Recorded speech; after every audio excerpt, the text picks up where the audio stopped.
You're listening to the Coventry Sphinx podcast. You can follow the fortunes of our football club on Twitter, where we're at Coventry Sphinx or at coventrysphinx.co.uk.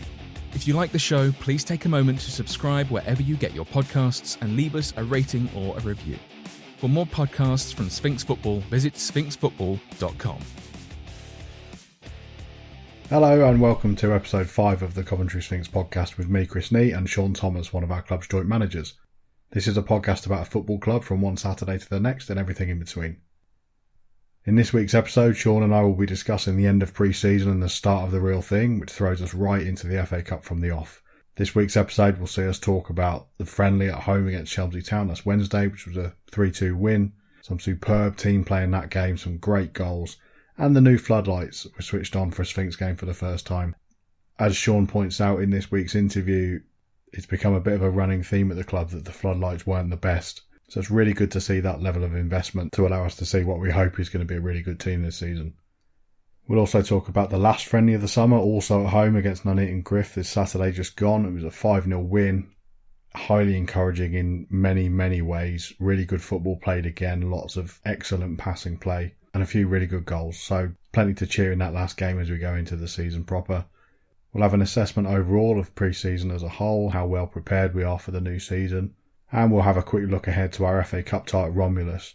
That game's kind of a big deal for us. The FA Cup at our level is really important, not just financially, despite the difference in prize money this season from last, but in terms of the overall vibe of the club and the start of the season, because we go straight in the first game and it really can set the tone for those first few league matches as well. Before we get into the show, I want to give you the heads up that our first home game of the season is our Midland Football League Premier Division opener against Selston. That's at Sphinx Drive on Tuesday the 8th of September. Our capacity will be limited on that day, but the numbers are such that it shouldn't be a problem if you do want to come along, and I'd highly encourage you to do so if you can make it. Right then, on with the show. Our penultimate pre-season friendly was played under our new floodlights on Wednesday against Chelmsley Town. It was one of those great friendlies that didn't always feel like a friendly. I think it was plenty competitive. Two teams both wanted to get a result, I thought, and that was evident in the way that the match kind of flowed. And we had to work pretty hard to make sure we got the win. So, firstly, the floodlights. It looks a different place, Shaun. Does that filter through to the players? Do you get any comments about that? Have you got any comments yourself? Yeah, so it become a little bit of a running joke that the older floodlights had seen better days, and there was games in the middle of the winter where it was quite shadowy and the light was quite yellow.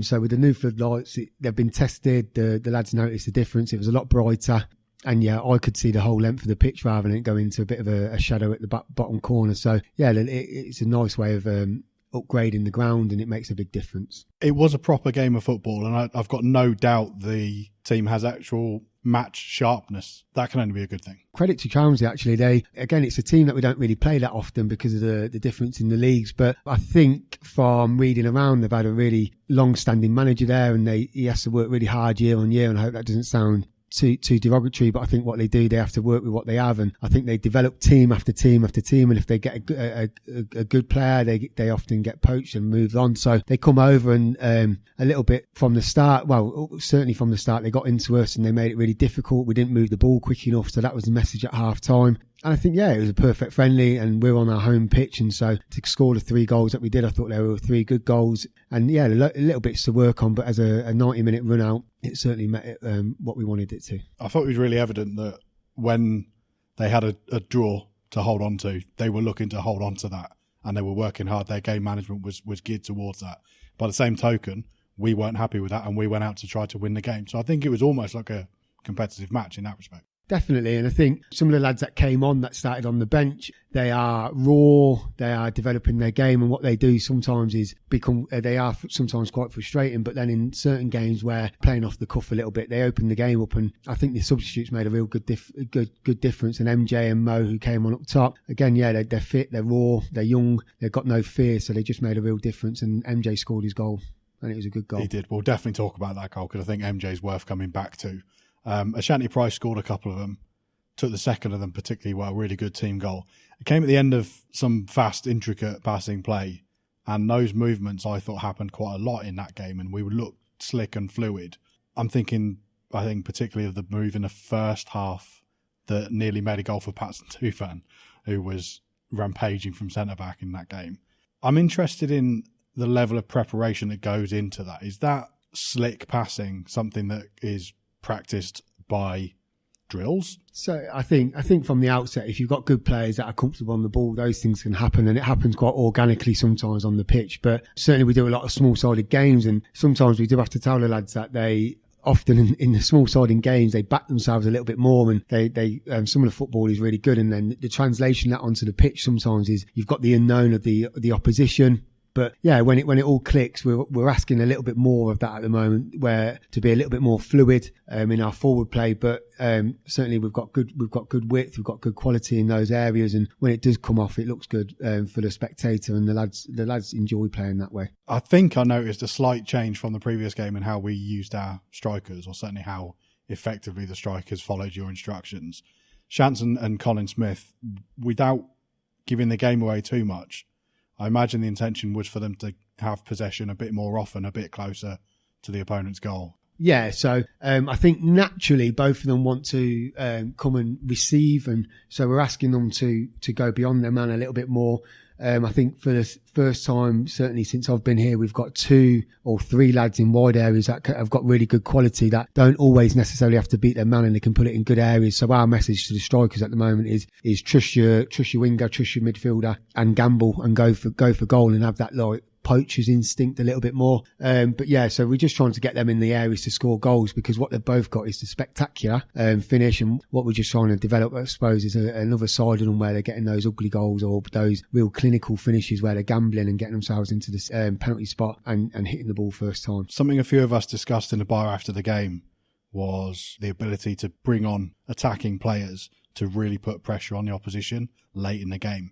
Mo Billy and MJ coming on, I know I wouldn't want to face either of them after 70 minutes of chasing Danny Fraser and Loz Rawlings around, especially when at least one of them was still on the pitch. The plan there from a supporter's point of view, and I'd love to get your gaffer's insight into it, is that we're able to really put pressure on opposition for 90 minutes. Yeah, and I think where we're in a better position than possibly this time last year is that we've got good changes to make. And so I think in pre-season it's really natural to give everyone minutes, but what we're able to do at the moment is every sub that we bring on either ups the tempo or maintains the pressure that we've built up. And as mentioned, they're both finding their feet in adult football, but what they do is they go at their man, they commit their man, and they've both got good feet and good strength. So you can bring them on and you just let them loose for 20, 30 minutes and say, go and have a good run out. And they play without fear, so they haven't got that fear of failure or anything like that. And so, yeah, they're a good little foil for the top 2. And so over the season, hopefully that develops, and you'll see them getting some good minutes and hopefully some good goals this year. MJ did get himself a goal in that game. I don't want you to give too much away, but I do want to ask you about the type of player he is, because he's got all of the individual ability on the ball. He's unpredictable, but he's creative as well. There are probably a handful of players in our league that have that set of characteristics. How do you integrate somebody into a team where we have a very strong team ethic? We have, as we've discussed before, non-negotiables in this team, but we also have a real live wire wild card who can come on and I expect even you don't really know what he's going to be doing.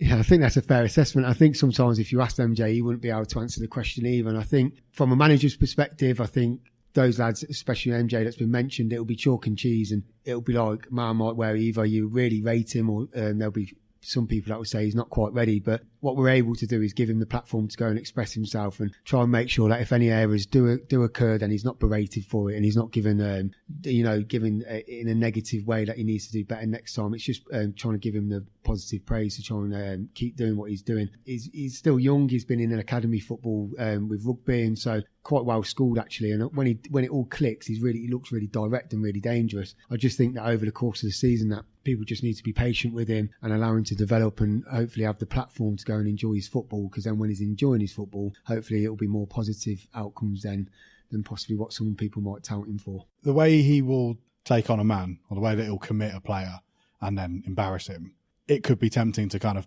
pigeonhole him as a bit of a freestyler. And I've played against those guys and they're easy to play against, but he's a football player as well, because when he needs to get the ball down and play that 10-yard pass out to Danny or to Loz, he can do that as well. He's not going to be doing it all himself. So he's going to be a real threat. Yeah, and like you say, there's this air of youthful ignorance to the lads that we're bringing on at the moment, and it just makes it at times frustrating, but at times exciting as well. And I'd rather be in that position than looking around and having an impact, not having an impact on the bench. So whether or not it always goes to plan is open to debate, but for the time being, he's doing everything that he needs to do. He's integrating quite well with the boys. Him, Mo, and all the other younger lads have got their little clique that's developing, and the wider group are taking them all on, and that's what we expect, really. Further back now, we've got a really exciting group of midfielders, and in this game we were able to welcome back Jack Downs at half-time, came on and played the second half, and even his granddad said that he played well, so he must have done all right. I think he was moving a bit better, Jack, in that game, and you can really start to see how he covers the ground and starts to conduct the play. And that's an addition to what we have as our midfield ability. So we've got a bunch of midfielders now, I think, who are different in their own ways, but several options for how we configure that unit. Yeah, and I think, again, options all over. So we've just sat next door and did a little bit of a team meeting. There's 21 lads sat in there, and that provides me and John with some headaches. But certainly in the central area, Callum, Liam and Nooney were the mainstay of the team last year. And as it stands, and I think the lads know that they've obviously got the shirt at the minute. Jack maybe hasn't played as much football as he wants to, and neither has Harvey, to be fair to him. And so it just drives people on. And again, what it does, it gives you good quality options to have. So again, you can turn around like we did today, put Jack and Harvey on, and the quality in there doesn't drop. They can continue driving the team forward. So it's a long old season football. So between the five of them, they'll all play a lot of football. It'll be a bit of a balancing act to keep everyone happy, but we're just hoping to provide the environment that they enjoy their football. So even if they're not starting week in, week out, they need to realise that to be successful, you've got to have a decent squad on you. And to this point, obviously we're not even in competitive football yet, but for over the last 10 weeks, they've all been pretty good at understanding that. In today's game, which we'll come on to shortly, we started with the familiar three in midfield. Will you be approaching that as a case of horses for courses as regards the opposition? Or is it a case of getting embedded in first choice three, regardless of who we play and playing our game? A bit of both, actually. So you've got your outset. So we've always tried to say to ourselves that we set our own team. We don't necessarily always think of what the opposition is going to do. So we try and set our own standards and set our own way of playing.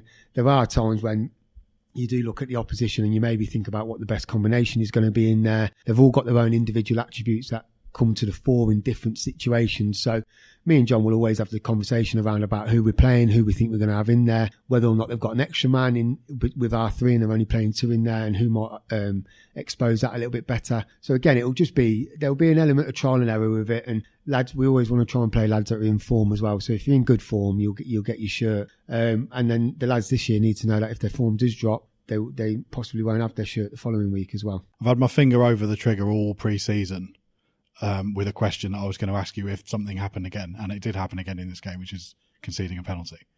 So what I was going to say is, do we concede too many penalties?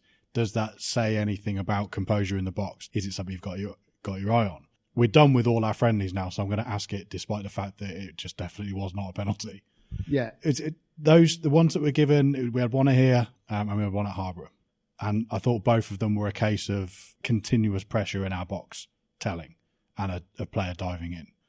Is that something you've spoken to the boys about? It is, yeah. So I think when penalties happen, it always seems like a real big individual error, but actually it's usually a chain of events that has led that lad to maybe jump in or maybe, dive in and dangle his leg, and the lad goes over it who's attacking. And so they're private chats that we have with the individuals, but actually you try and look at it on the wider picture and say, what happened the phase before that or the one before that, and why didn't we clear our lines? Why didn't we pick that man? Why weren't we tied to title and that? But yeah, so we considered the 3 penalties. I think there's an element of lads trying to be trying to impress, and they try and make sure that they win everything all of the time, and that happens outside of the box as well. And what we try and say to people is being composed under pressure is far more impressive than winning every ball or getting a toe on everything. There are times when you have to send a lad away, and I think coming up to Tuesday, Again, this isn't meant to sound derogatory, but I know of a potential opponent who is very adept at winning penalties because he is often fouled. And I think we'll just have to be mindful of, as we go through the season, that if you give lads opportunities to go over, they will go over. And if you give teams opportunities to score goals from the penalty spot, you're always facing an uphill battle. We'll move on to today's final friendly of pre-season, played against Nuneaton Griff, who we played quite a lot, played in the Cup last year, and in pre-season, I think the season before that. And we haven't got a brilliant record in my time against them. So it was nice to pick up a win today, 5-0.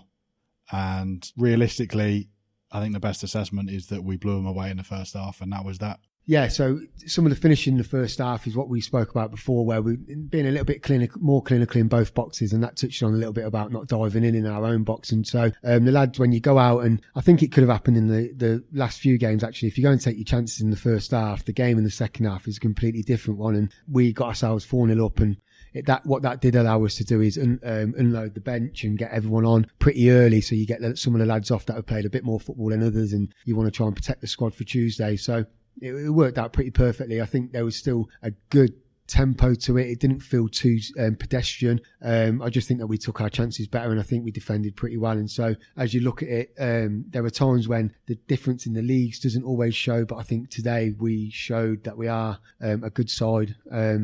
And yeah, credit to Griff. They didn't give in. I think the second half was more even. They had a good little period of possession around about 60 to maybe 75 when we made all those changes, and it disrupted it slightly. So yeah, perfect pre-season game. Everyone's got through without any injuries, so it's worked out really well.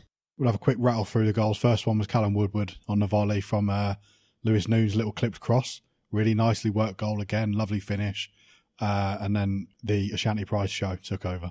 Yeah, so he's playing very well, and I might have to have a word with Martin about all the goals going up on social media, because he's been followed by a few managers this week. And I think what we do with Ashanti is that we promote him to the hilt, because he is a good lad and he is in good form. And a lot of our strikers are form players, and so when they hit the ground running, they're really hard to handle. And I think we touched on it a couple of weeks back, where Ashanti, he works really hard.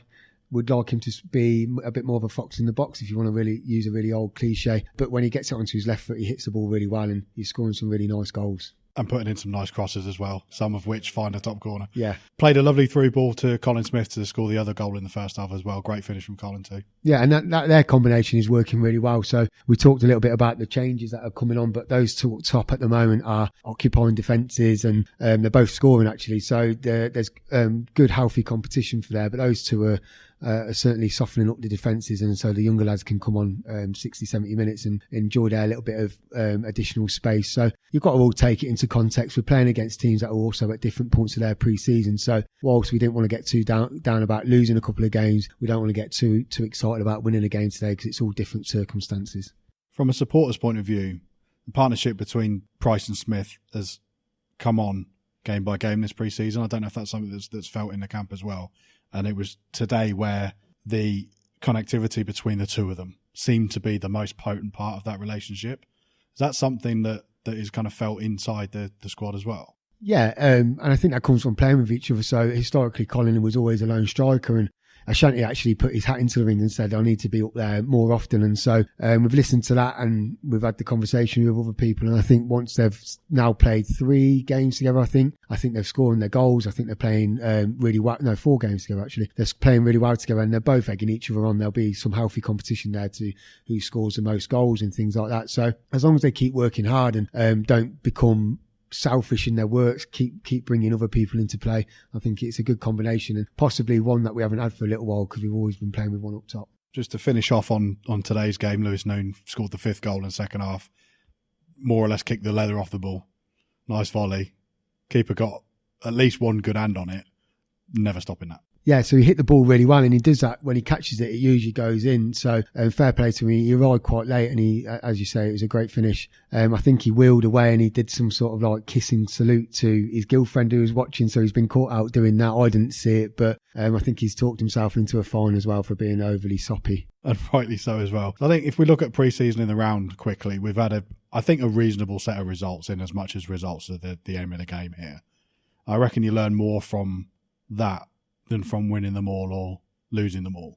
To me, that would just mean that you didn't have the right set of fixtures. So would you agree that it's nice to have a bit of ebb and flow in terms of how pre-season goes as well? Because you learn your good lessons and your bad lessons. I think when we sat in the stand on the first session, we wanted to talk about, I said I wanted to win every game, and that still stands true. But you go over and you test yourself against different teams, and I hold this little thought about us not going over and taking our team and going and playing another team and over 90 minutes, and you hope to win the game, and you don't always win the game. And so each week, I think me and John are still learning in the job, and I don't think anyone could ever say that they're a finished article, and I'm certainly not. So each week we've took a little bit more on board, listened to some senior players, but actually our decision is usually the final one. But we have the pre-season's evolved as we've gone along, and we've got a now settled side, which unfortunately means some lads are missing out, but that's the way it is. And certainly, yeah, it's been quite a protracted pre-season, but it's been an enjoyable one, and we feel we're pretty ready for the season. We're hot on the heels of the last game now, but have you and John Woodward had a chance to have the overall conversation about how pre-season has gone? Yeah. So, I mean, certainly we always talk in the moment about the game, and we look forward to the next game. But me and John must talk, I don't know, possibly 2 to 3 hours a week in addition to actually seeing each other. And they're just conversations around different things and different conversations that we might have had with each of the players, and just make sure that everyone's up to speed with what's going on. And yeah, we've spoken about the pre-season. It's been really strange for everyone. There's been points when I've not been here. There's been points when John's not here. We've had 30 lads for the first 4 weeks training every week. We've had 20 lads in the match day squad, and then all of a sudden it all falls into place, and you get into the rhythm of playing and training and having that core set of lads. And yeah, I think we're pretty happy overall. We're really positive about the lads at the moment. They do all the hard work on the pitch. They do all the stuff behind the scenes, sorting different bits and bobs out. We've got a really good group of lads, so we couldn't be any more happier. We'll finish off this week by looking ahead to this coming Tuesday, which is our FA Cup extra preliminary round tie, which is always a bit of a moment in the calendar for us, away at Romulus for this season. Difficult to know much so early in the season, but what type of game will you be expecting? Already it starts to build in your head. I've said to the boys today that you don't want to make everything about the FA Cup game, because you judge how good you are over a season, but it is exciting. It's why we take part in non-league football, is because of the first round ties, or the first round qualifying ties as it is in the FA Cup. And I think any cup football, it's 90 minutes. It's 90 minutes without any extra time or replays this year. And so it's going to have to be all action. And you could quite happily sit here and argue the point for any result, and 1 times out of 3, you're going to get it right. And I think cup football is always, it's just a seat of your pants. And the lads are really looking forward to it. We're really looking forward to it. We'll be over the moon if we can get a good result in that one, but we won't be too downbeat if it doesn't quite go our way. Romulus are going to be a good side, I think, and there's been loads of talk over the summer about what side they've got, but I've been and seen them, and they've got a good set of players that are really well established at this level. So I think it's going to be a close game, and I think it's going to go all the way to the wire. I'm going to ask you this as a joint manager, but now I'm thinking about it, I'm also intrigued about how you would respond to this looking back a few years as a player as well. Would you rather be drawn against somebody outside our league?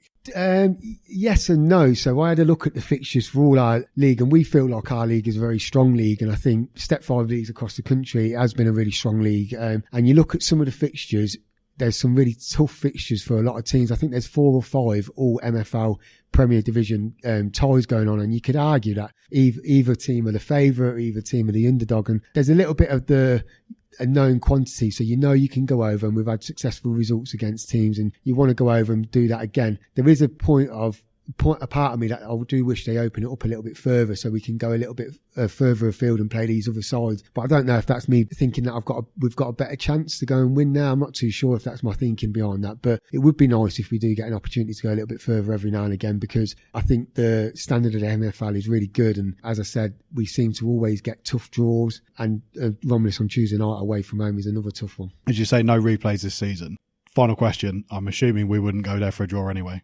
No. And so we have to be really confident in our own ability. And for a long, long time, we've not had a good cup pedigree, which is touched on before. And I think we need to turn our mentality on that we go away from home and we go and look to win games. And if we don't win them, we don't lose them. But that sort of mentality goes out the window in cup football, where you have to go on the 90 and be the better team. There's no holding out for extra time. There's no holding out for penalties. There's no holding out to bringing them back to your home ground. So, no, certainly we're going over to win, and we're going to give all the lads all the preparation in the will to go over and win a game.